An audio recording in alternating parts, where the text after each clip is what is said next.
Why is health-related behavior so difficult to change?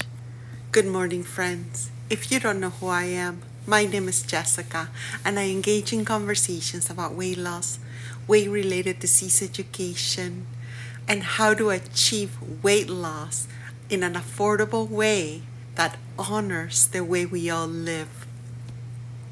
So I read an article that I thought it was very, very interesting by, I think it's, Kelly, 2016, not very, not very updated, but it has a really lots of really interesting points. One was, or the meat and potatoes of the paper was about the fact that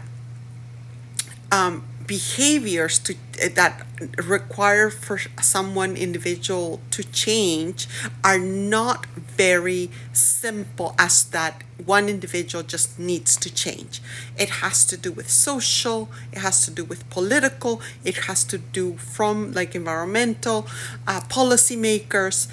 So it's so complex that it's really really difficult for an individual to actually depack all that. Now, closely related to that was the fact that there was a couple of errors that I found significant in the article that did talk about what people or policymakers assumed when they were trying to change policies in order to support change. One of the things was that common sense is not so common, that they also assume that people behave rationally, and some people do and others don't. What does that mean? Well, it just means that I think it's closer related to the common sense one. There's also there was one thing that was really significant. It had to do with education. Giving people education does not always guarantee that there's going to be change, which is something that I've been trying to promote in this channel and trying to figure out. The third one was, no matter how much you promote movement and things like that, it just doesn't translate. Why? Because our behaviors and our the way we move, the way we deal with the way we feed ourselves, everything is intertwined in our society and how our society is running, right? Now, I don't know, there wasn't really specifically to do with weight loss.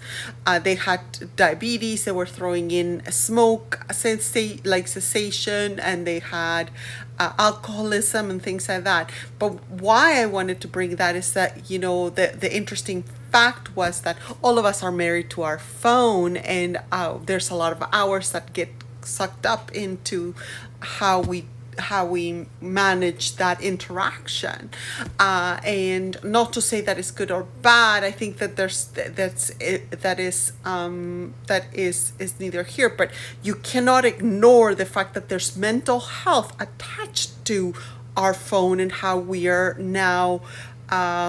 There's other studies that talk about us being lonelier than ever. There's just connections are just between you and your phone. So one of the things that was really interesting to note in terms of what this paper was alluding was the fact that that is one of the things that we must note about mental health, and how we actually is not necessarily even the addiction, or how we are dealing with things is actually to do with our mental health and how we cope. On a personal note, so if I'm going to shift, I used to say to myself, you got to do what you got to do to survive. Well, I don't know that that's good enough for all of us. I think that my hope is that we move from that sphere of we want to survive to we actually want to live. And if I'm going to even make a better wish, is we want to thrive. How do we thrive in a society that there's just everything stacked up against us, everything, right? Like, we drive everywhere. We used to walk. We drive everywhere. We don't move as much because most of our work is, desk. We don't have time to cook when it's something that we actually benefited from. I used to see, there was another, actually a show on Netflix talked about cooking, and it was to do with promotion of cooking, and to do with, the fact that if we were to cook our food, there's, less calories and things like that. But the simple fact is that our engagement with food, our engagement with people, we're not engaging with them. We're just, how is it, we're focusing on really things that are just go against what we used to value and price. So, I remember a time when I was little, I used to be outside all day, or rather, I used to want to, and I see children outside. We no longer do that.